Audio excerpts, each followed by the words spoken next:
중구문화해설사 문태광입니다. 오늘은 광복동의 피난 시절의 다방에 대해서 알아보도록 하겠습니다. 1902년에 부산에 최초로 이 광복동에 가로등이 켜집니다. 일제강점기 때는 장수통이라고 그랬어요.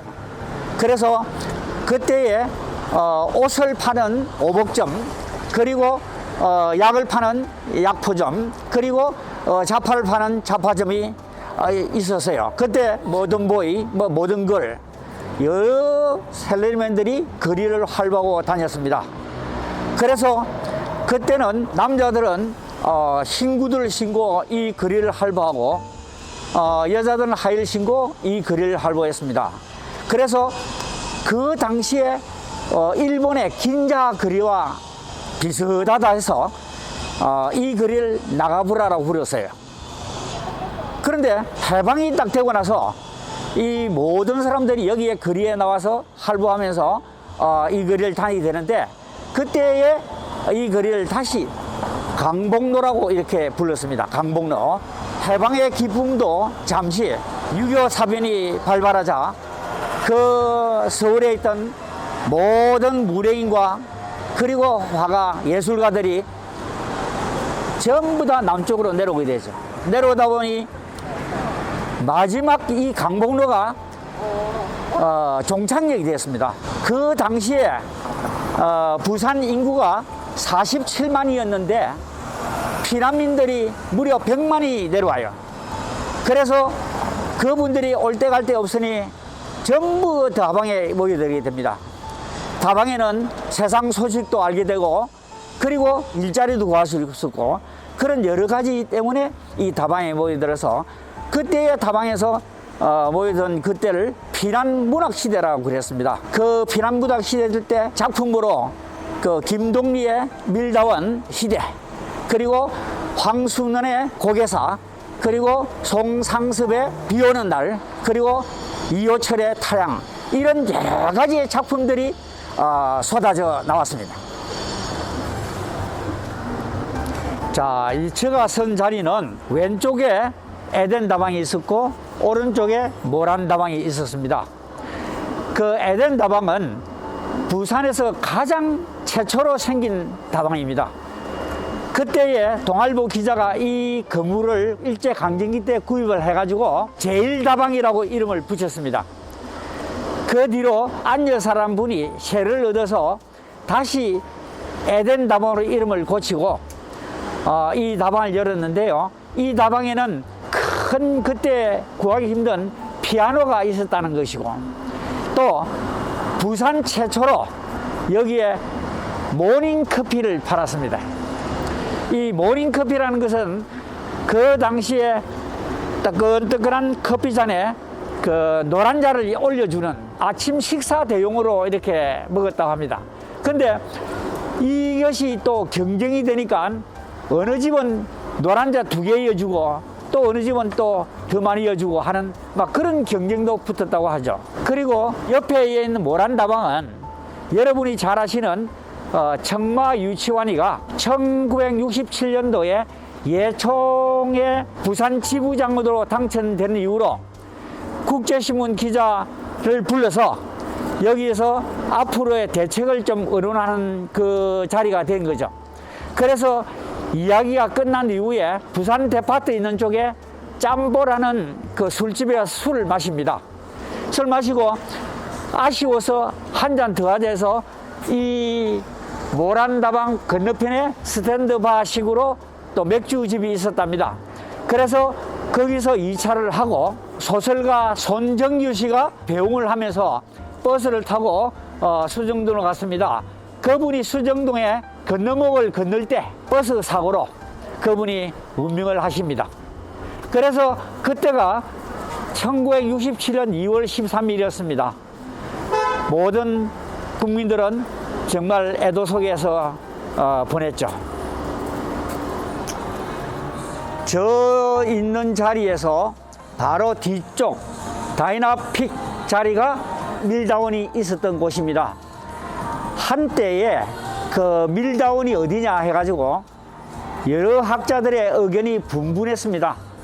장소가 이거다 저거다 하다가 어느 날 김한근 씨의 그 사진이 발견이 됨으로써 정확한 자리를 알게 되었습니다. 밀다원은 1955년에 김동리의 단편소설 밀다원 시대를 배경으로 해서 밀다원이 알려지게 되었고요.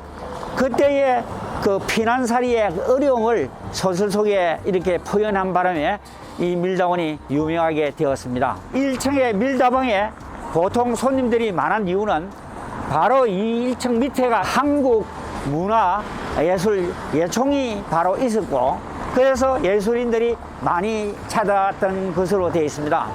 그리고 이 계단을 올라갈 때 이중구라는 분이 그 중간쯤 올라갈 때 소리가 잉잉잉잉 이렇게 꿀벌이 우는 소리처럼 이렇게 들린다 해서 이 다방 이름을 밀다방으로 이름을 고친 것입니다. 서울에 가면 카카듀 다방이라고 있습니다. 카카듀 다방이라고 있는데 영화 감독 이경손이가 서울에서 만드는 밀다방과 비슷한 다방을 만들었다고 합니다. 그런 듯이 우리 밀다방도 다시 복원을 해서 이름만 복원할 것이 아니라 하나의 그때의 상황을 잘 복원을 해가지고 다시 한번 살렸으면 하는 바람입니다. 여기가 남포동 구두방 골목입니다. 한때는 유명한 데였죠. 여기가 향촌다방이고 여기가 비원다방, 그리고 다시 그 백록다방으로 이어집니다. 비원다방은 1953년에 오래전에 생겼고, 그 당시에 작곡가 윤용아는 박하목의 시를 가지고 보리밭을 노래를 탄생시킨 곳입니다. 그리고 여러분들이 아시던 백근우, 그분은 아버지의 손에 이끌려서 애를 찌게 매일같이 이 다방에 출근을 했습니다. 출근해서 아버지는 그 자식을 위해서 청음운동을 위해서 매일같이 출근을 했고, 그 이후로 미아당 백화점 옆에 그 아폴로 다방에서 11살 때 그 피아노 독주회를 가진 바도 있습니다. 이 골목의 안쪽에는 녹은 다방이 있었고, 요 꽃이라는 자리, 요 자리는 망향 다방이 있었습니다.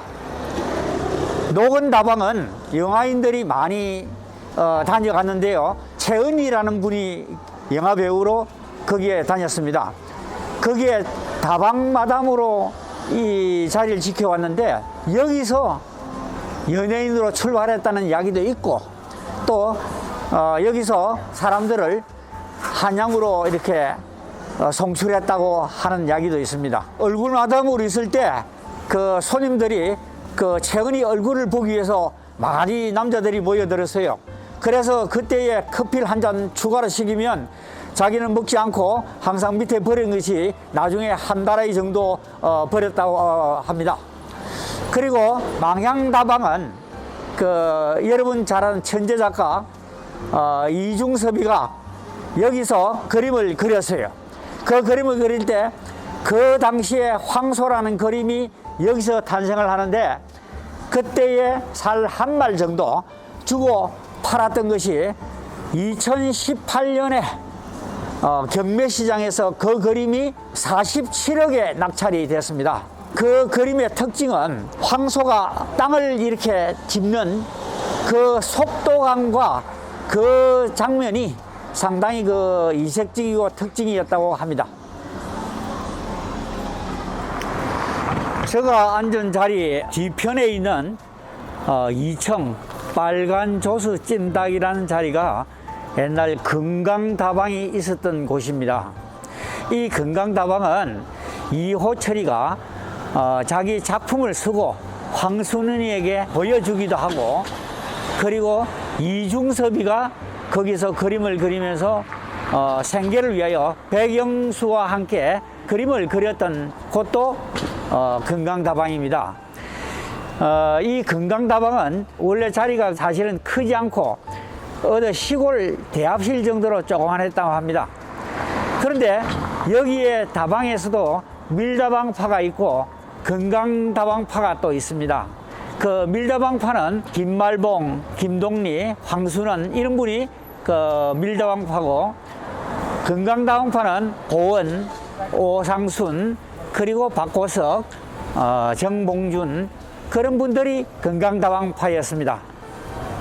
저 뒤에 큐피트라고 되어 있는 자리가 옛날 실로암 다방이었습니다. 1953년에 그 김종식 화백은 첫 전시를 했던 곳입니다. 그래서 그 이후로 세 번의 전시가 있었던 곳인데, 어느 날 그 김종식 화백은 돈을 좀 만져볼 욕심으로 자기 그림을 몽땅 싣고 여기 와서 마담 부르면서 나 그림 좀 전시합시다. 그래 마담은 예정이 없는 거라서 깜짝 놀랐죠.